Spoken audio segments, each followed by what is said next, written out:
Hi, welcome to சந்தா சமையல். நம்ம இன்றைக்கி புதினா முட்டை சாதம் எப்படி செய்கிறது பார்க்கலாம். மிக்ஸி ஜாரில் ஒரு கைப்பிடி அளவு புதினா சேர்த்துருக்கேன். கொத்தமல்லி ஒரு கைப்பிடி அளவு சேர்த்துக்கலாம். ஒரு கொத்து கருவேப்பிலை சேர்த்துக்கலாம்.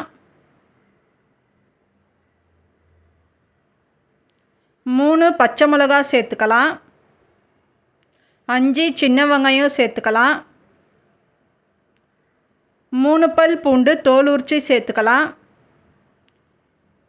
ஒரு துண்டு இஞ்சி சேர்த்துக்கலாம். உப்பு தேவையான அளவு சேர்த்துக்கலாம்.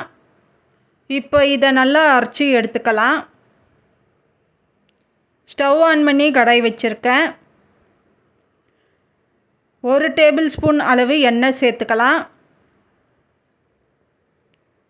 1/2 டீஸ்பூன் கடுகு சேர்த்துக்கலாம். கடுகு பொரியணும். இப்போ அரைச்ச விழுது சேர்த்துக்கலாம்.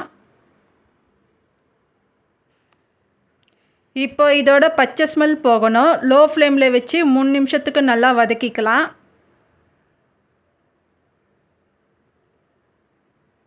ரெண்டு முட்டை உடைச்சி எடுத்துருக்கேன், சேர்த்துக்கலாம். 1/2 டீஸ்பூன் கரம் மசாலா சேர்த்துக்கலாம். 1/4 டீஸ்பூன் மஞ்சத்தூள் சேர்த்துக்கலாம். இப்போ முட்டை நல்லா ஸ்க்ராம்பிள் பண்ணிக்கலாம்.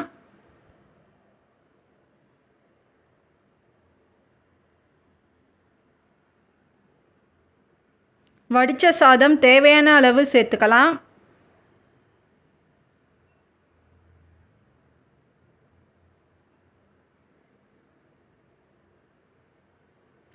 சாதம் சேர்த்துட்டு நல்லா மிக்ஸ் பண்ணிக்கலாம்.